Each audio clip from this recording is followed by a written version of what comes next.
Okay, so Be'ezras Hashem, Shavua Tov, a good Chodesh, B'motzei Shabbos, Parshas Bereishis. We're going to continue with the Hakdam of the Zohar Kadosh, and over here we're going to encounter one of the most exciting parts of the Zohar. Reb Chia v'Reb Yosi have azla ba'archa kadmatu l'chad beichakal. That Reb Chia and Reb Yosi were walking along a path, and they arrived at a certain field. They arrived at a field. Now, in the Zohar Kadosh, what you find is intermittent within the teachings, or really the teachings are intermittent within the narrative, whichever way you want to look at it. But the Zohar Kadosh is a book of walking. The Zohar Kadosh is a book of wandering from place to place with friends at night in the northern air of Eretz Yisrael. In the secret of Marav Tuvcha Shetzafanta L'Orecha, how good is your sweetness that is hidden away for those who seek you, that's hidden away in the Tzafon, in the north, Mitzafon Tiftach Hara, that the Pasuk tells us that Tzafon is also the orientation towards negativity, but it's really Marav Tuvcha Shetzafanta L'Orecha, the secret of Tzafon, something being hidden, which is only revealed through a tzipia, through a vision. That's the secret of the Marav Tuvcha and the Tzafon where they were walking. But you find that the Chavraya Kadisha, the 10 Talmidim of Rabbi Shimon Bar Yochai, would wander along with one another. Azla ba'arche, kadmatu l'chad bechakal. You find in these narratives that there's real places, there's an orientation towards ground and space, and it took place in a real time, in a place of wandering without any necessary pre-consideration of what the destination is going to be. And the Ramchal in Adir Bamarom explains that this wasn't simply to elicit the exilic wandering that's very often necessary to uncover the true import of what Panimiya Satorah is coming to say, because we've spoken so often about how the book of the Zohar Kadosh and the book of Panimiya Satorah is ultimately a book for Balei Tshuva. It's for a person who's come to the awareness that what I have on the outside is not enough, and therefore I need to look deeply inside in order to uncover the sustenance, the spiritual sustenance that I need, and therefore in accordance with the struggle on the outside and that exilic wandering that's oriented in the nighttimeness of the Zohar Kadosh, one might think, okay, it's just there to frame and elicit a mood. But that's true also. The walking, the wandering, the outsideness, the pathlessness. It brings to mind that in the future, HaKadosh Baruch Hu is going to be Mitayel with the tzaddikim in Gan Eden, Mitayel, a tiul, a wandering without destination, because every point of the journey is the destination itself. And the Ramchal writes that what they were doing wasn't just displacing themselves. And the Ramak has an entire sefer called Sefer Fagirishin, where him and his Chavraya also wanted to reenact this experience, and they also wandered. They also found themselves wandering in the north. But the Ramchal says that there was something more internal going on, is that they wanted to draw down the air of Gan Eden, the Avira of Gan Eden. That is, the Emek HaMelech writes that the Chet of Adam HaRishon and the Gerush from Gan Eden was an entrance into the polluted air, the pollution of the air of Gan Eden. That there was an entrance of an air that was no longer refined to the degree that every breath was a kavana of Yud, K, Vav, K, and every exhale being associated with adnus, meaning, or vice versa, actually, it's the reverse. The inhalation is associated with the shame, Aleph Daled Nun Yud Adnus, which is what we say when we think about the name of HaKadosh Baruch Hu, and the exhale is actually Yud Kei Vav Kei, surprisingly, because the exhale itself is, in spite of the fact that it appears to be a less significant gesture in the breathing process, nevertheless, that less significant thing in truth carries a far greater import in terms of spirituality, and it's specifically how I relate to HaKadosh Baruch Hu when I exhale, when I let go of that running and I'm returning. It's at that place that I'm going to truly access the Shem Havaya. But this breath, this polluted air that seeps into our lives, that's what disorients us. That's what puts us away from the Eitz HaChaim. And what the tzaddikim would do is they would wander out onto the path in order to be nimshach, to be opening. Pasach Rabbi Shimon, we find this language of Pasach, this psicha that they were opening was they were creating a vacuum, a space, a teva, an ir miklat, where they were actually now breathing the air of Gan Eden in spite of the fact that all other air was polluted. So this air of Gan Eden, and it's something the Ramchal has, Yichud Hagan, something, a meditation of sorts, a unification with certain letters of HaKadosh Baruch Hu's name, which is very much associated with the secret of Magain, of protection, of Magain Avraham, a 3 times Magain, where ultimately a person enables themselves to protect themselves within their ark, within their teva, to enclose themselves within that space where in this room I breathe the air of Gan Eden, like the Vitebsker, that he had to step out of Hishtender in order to breathe the air outside in Tiberia to determine that Mashiach had not yet arrived, because for the Vitebsker, he was already breathing the air of Gan Eden. He was already breathing that ore that the Ramchal was describing as the purpose of that wandering. So all displacement in our lives ultimately is ultimately for the purpose of giving us access to an air, to an avira zach, that we can draw down and find sustenance within the tohu in order to reveal the true power of calmness. So Rabbi Chia Rabbi Yossi have a azle ba'arche, that Rabbi Chia and Rabbi Yossi were walking along the path. Kad matu l'chad bechakal. They arrived at a particular nondescript geographic location. It's described to us without any identifying factors because it's meant to elicit imagination. Each person understands what that particular field looks like in their vision. That they arrive there. Amar le Reb Chia le Reb Yossi. Reb Chia says to Reb Yossi, and what's amazing is the conversations start out of the ether. There's no pre-dialogue, and it ends as quickly as it begins, because in the time of Rabbi Shimon, the tzaddikim say it was pasach picha v'yeiru dvarecha, that right now, if you open your mouth, I'm deeply aware of the fact that your words demand interpretation, because that's the saturation of holiness in the book of the Zohar, is that every person and everything and every utterance is there for simply one thing. What does this mean to me? How can I learn it up, and how can I serve HaKadosh Baruch Hu better as a result of what I'm hearing? So they just begin the conversation. Amar le Reb Chia le Reb Yossi, Hada amrisu barashis vaday hachihu begin the shis yoimini loyin gabe araisa v'liyasir. So now it's returning back, it's folding back onto the previous discussion that we had on Erev Shabbos, where we saw reviewed this teaching, which is that ultimately the revealed world, as we understand it, is born out of chachma, that it's emergent from a state of concealment into actualization from within the 6 hidden levels, or the 6 hidden compartments within the recesses of chachma. And those 6 hidden compartments, kaviyachol, are the orientation towards the possibility of a reality that's going to be rooted in a 6-sidedness, and which we said is the Shisha Sidrei Mishnah, and the 6 sides of experience, and the 3 kind of binary oppositions of kosher and pasul, or asur and mutter, or tameh and tahor, which orient us to a life of which orients us to a life of this worldliness.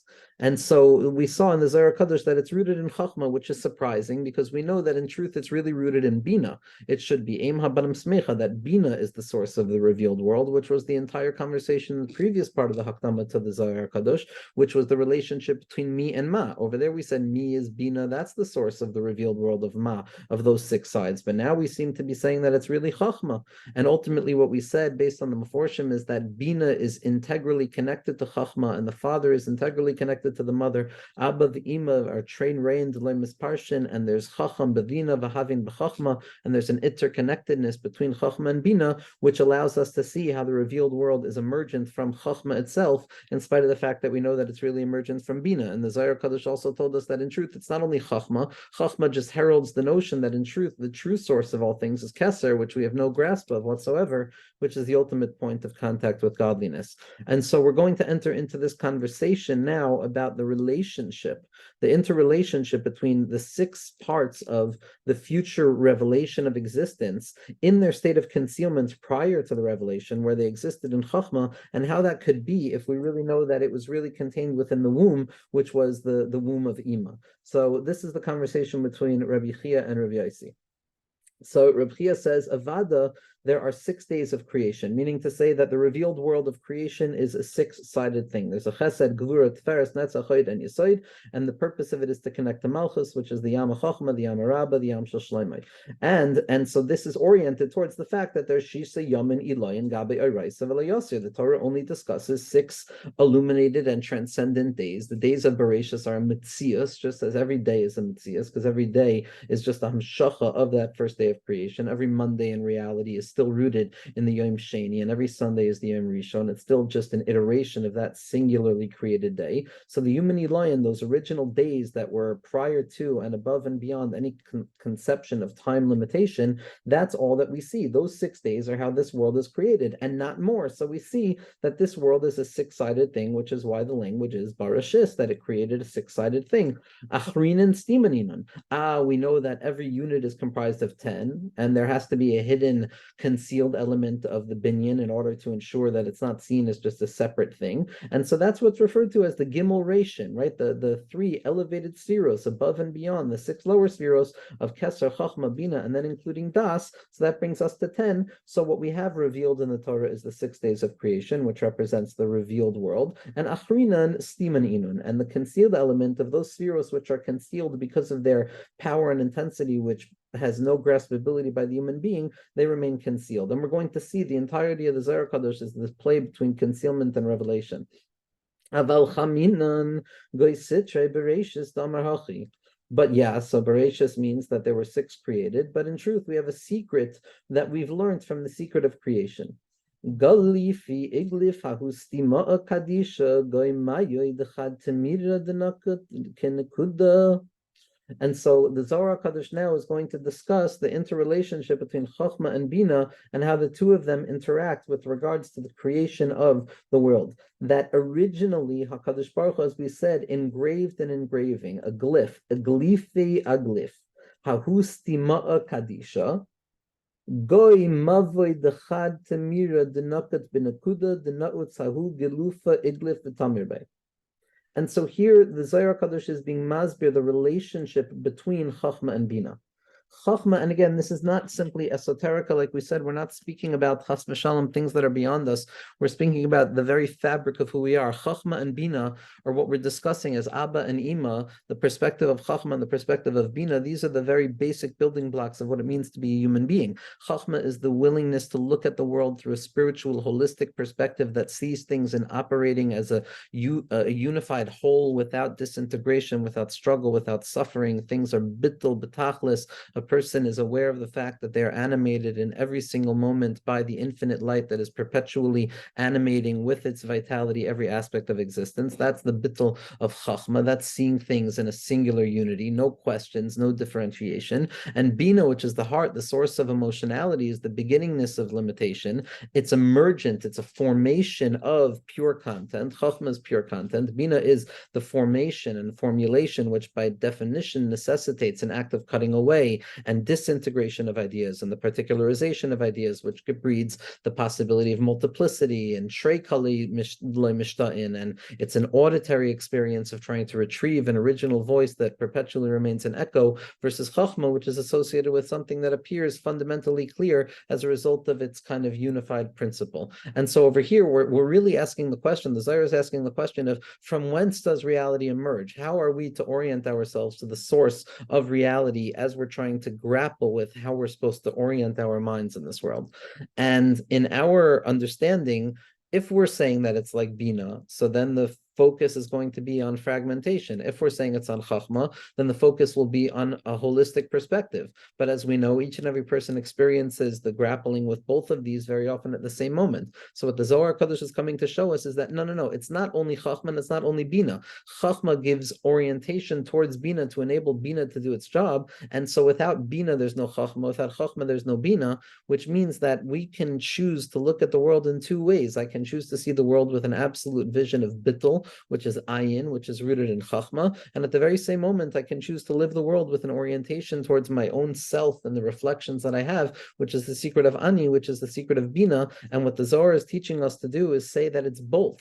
It's both. And now we're going to see how this formation of this worldliness emerges out of chachma. So that's the relationship here. So it says, Aval chaminan goisisrei de Bereshis damar hachu. We saw in the book of Bereshis that Galif Gilufe, HaKadosh Baruch Hu engraved an engraving, a concealed engraving, a holy concealed engraving. Glifu aglif hahu stima kadisha. There was a holy engraving of an engravement within the concealed holiness, of the holy concealment, which represents Chachma. Chachma is a tiny thing. Dail Hakima Biramiza. It's the Yud as opposed to the Hey, which is oriented towards Bina, which is an extension both in width and length and depth of that nukuda, of the dio, of that original infinitesimal point of the yud.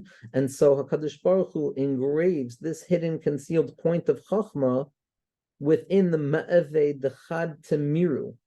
The ma'oi dechad temiru is the concealed womb, that space, that chamber of concealment, which is oriented towards bina. Bina is always associated with the womb, and so what we see here is that glifi aglif ahustimoa kadisha goyma ve'dechad temiru, that HaKadosh Baruch Hu comes and engraves this hidden concealed point of chachma within the depths of bina. The nakid b'nekuda denoitz hahu glifu iglif, that HaKadosh Baruch Hu came and took the Nakuda of Chachma and imprinted that Nakuda of Chachma, that holistic vision, within that space of Bina, within that space of fragmentation, meaning to say at the heart of fragmentation exists the foundation of it all, which is the secret of wholeness, that HaKadosh Baruch Hu engraved this engraving, V'tamir bei command Goniz kulei tachas miftacha chada, and he concealed all of the light, all of the goodness, all of the expression, all of the positivity hidden within that particular point of Chachma, and the mashal to this is Kiman de Goniz Kula Tachos Miftacha Chada, like somebody who has come and hidden all of their treasures, all of the goodness, all of the storehouses of pleasantness and bittul in a particular place under a singular lock and key. Under a singular lock and key. And this sugi of the lock and key of the Manoila and the Miftacha and the Zohar Kadosh is a secret that the Balasulam Schusei Ogan Aleinu, the Balasulam Skusi Ogan Aleinu, spent a lot of time talking about it. The Sar HaZohar, meaning the person who came and revealed to us what the Zohar Kadosh was for our generation and the generations around us, was in particular the Balasulam Skusi Ogan Aleinu. And the Hahu Miftacha Goniz Kula Behechalachada, and that key, that secret of Chachma, that secret of Bittul, is the singular point that manages and controls the entire experience of everything else. That there's this territory of Bina, and HaKadosh Baruch Hu comes and imprints this tiny dot, this particular point of Chachma at the heart of Bina, and that singular point of Chachma, of wholeness, within that field of fragmentation, is now going to be seen like the key that holds access and contains everything. Because as I understand it, the way a person thinks and the connection to my own Chachma is now going to determine every aspect of my experience. If I'm trying to change every ounce of the experience, then my Chachma is not going to do much. But if I realize that 1 ounce of Chachma allows me to view every aspect of my experience in a new way, so then that singular point of Chachma is, in fact, the key that holds all things together. And even though everything, all of the power of the bittul and the chachma is concealed within that particular chamber that exists within the chamber of bina, ikr de kula bahahu miftacha have. In truth, the ikr is not even what is hidden under the key, it's the key itself, because the key itself is the ikr. The key itself, when a person realizes the key that they have, in spite of the fact that there appears to be a missing lock in their life, when you come to understand that the key itself is the ikr, the hasaga, the moment of awareness of HaKadosh Baruch Hu, the moment of joy, it's not what does it lead to. That in and of itself is the ikr nakuda. The mafteach is the Gans thing. Hahu maftecha sagir v'pasach.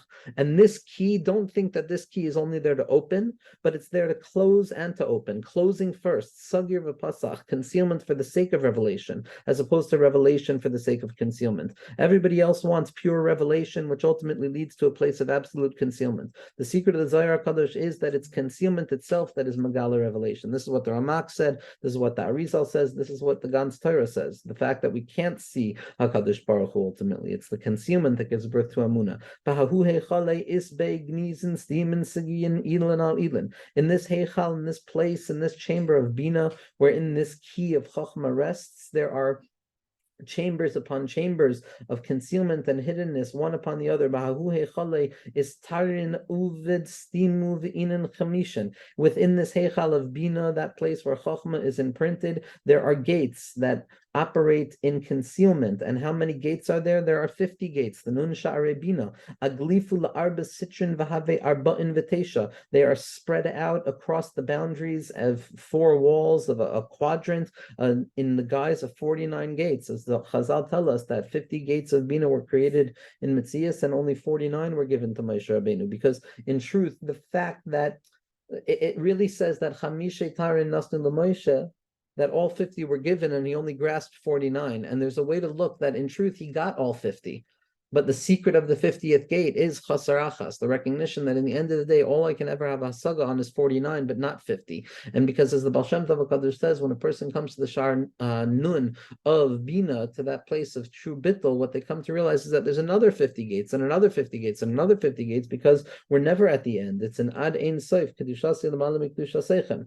But nevertheless, it's the chachma that's imprinted within these 50 sharim of Bina, and they're imprinted across those four sides. Chad tara leislei sitra. There's one gate, the 50th gate, that doesn't have a side. Lo yada ihu le'ela ihu letata. It's unknown whether it's above or it's below. We see this with Moshe Rabbeinu was the secret of this nesiv lo yada ayat, this pathway of the chamishim shari Bina, as well as the lamed beis nesivos chachma. There's a point at which the 50th gate, it's unclear whether it's Mesiaches to Bina as fragmentation, or whether it's Mesiaches to Chachma in a secret of unity. That's why it's referred to as a Nesiv Lo Yada Ayis. If I'm below, it appears that it's above. If it's above, it appears that it's below. From the perspective of Chachma, it looks like it's in Bina. From the perspective of Bina, it looks like it's in Chachma. But Be'emes U'Ba'oimik, the secret of the 50th Shar, is the axis point to Keser, where it's these and those at the same very moment. It's Aniva Ein B'Vatzachas. Moshe Rabbeinu is above and he's below.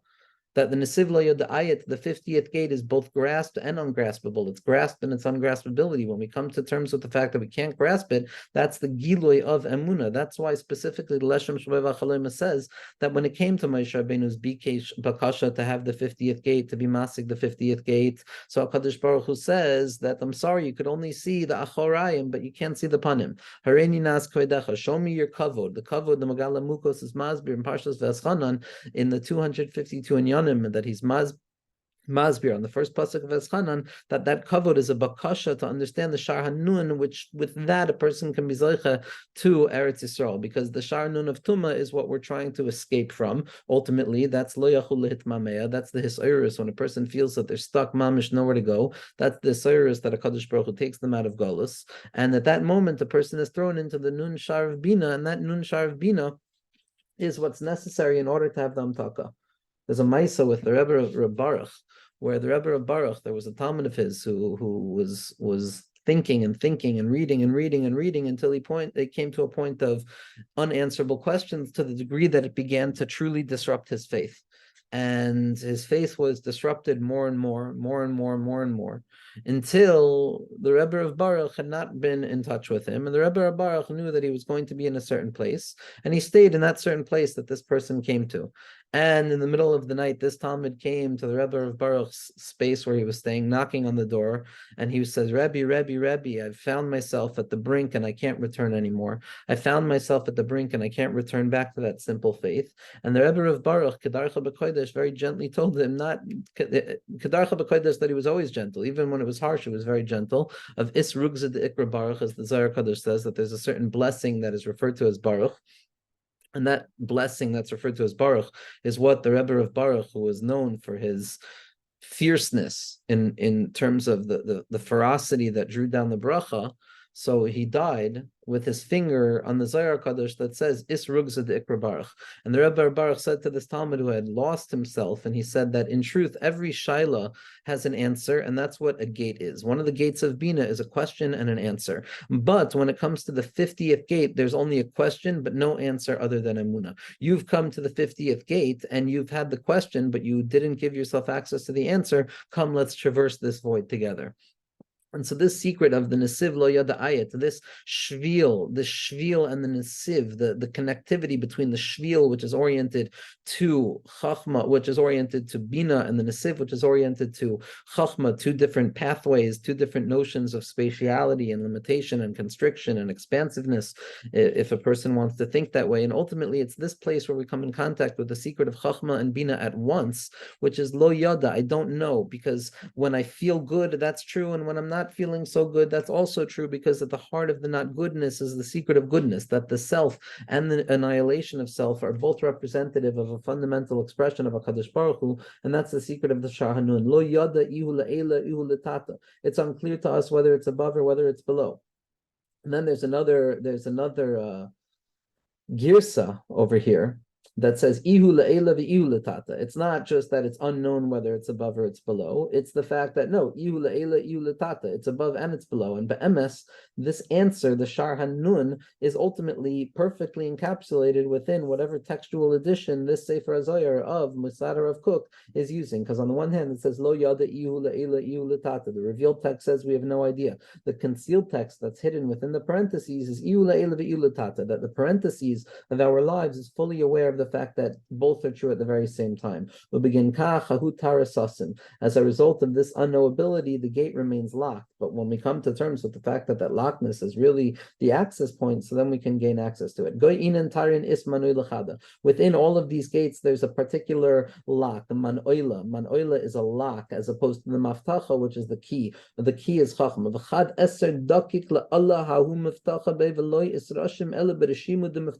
And there's a tiny singular point at which Bina has this openness that it can be redeemed through the key of Chachma, but that's only when the key of Chachma engraves itself in the proper delicacy. The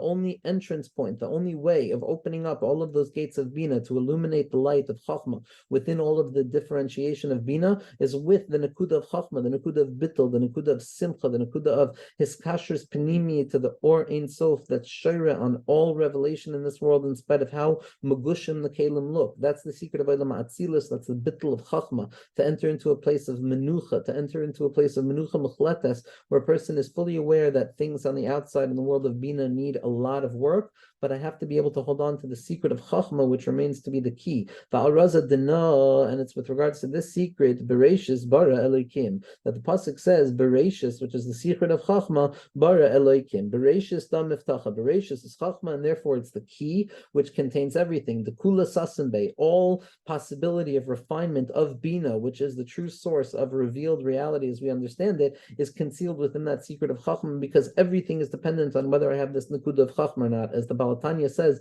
in Safran Shalbeinin, in the name of the Arizal, that the only place that HaKadosh Baruch Hu is Shayra is in a makom of Bittul, as we know from the Eitz Chaim Kadisha, that the only place that the Or in Sof could be Shoira is in the Chachma of Adam Kadmoin, which is the secret of Bittul and Gansin, which is the secret of the Mafteach that has access to all of the Manoilim, all of the difficulties. And again, it's the awareness that the difficulties can be sweetened is in and of itself the sweetening of them, which is the secret that the key itself is the access point. It doesn't matter whether the key enters in, but the knowledge that there's the key is enough to free our minds from the stuckness. And Bereshis Chachma, that's the key for everything. Sasim by everything is concealed there. And like we said before, it's a game of closing and opening, knowing and not knowing, mati v'loy mati, naga v'eino naga, of elu v'elu divrei leikim chayim, of movement without movement, of not moving while moving. V'husagir v'pasach, it opens and it closes. V'shis tarin klilimba, and those 6 gates that give birth to revealed realities, we understand that secret of Eila are contained within the mafteach of Chachma, within the shetach, within the space of Bina. So that answers up our question of how the revealed world can come both from Chachma and Bina, because Chachma is the innermost point of Bina. And the way that we get there is that Nesiv, that we're not sure if it's Chachma or Bina, because Be'emes it's true.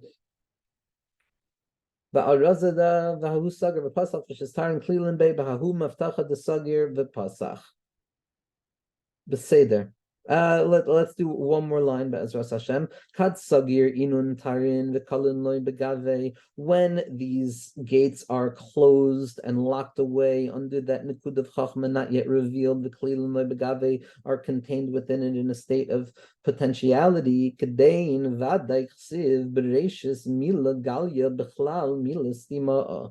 Then, and only then, when there's a unification between Chachma and Bina, that's Niskala into Metzias, the awareness that both Chachma and Bina, the whole and the part, the brokenness and the Shlemus, are both part and parcel of the experience, only then can we have the word Bereshis as a full word, because the word Bereshis is a revealed world and a concealed world, a revealed word and a concealed word operating in unison. It's the secret of revelation through concealment and concealment through revelation, which we're going to discuss Be'ezras Hashem, you know what? I'm sorry, it's the second time I'm almost ending this. I just want to read a little bit weiter. Be'ezras Hashem. U'b'chol eser bara mila stima'a yihu.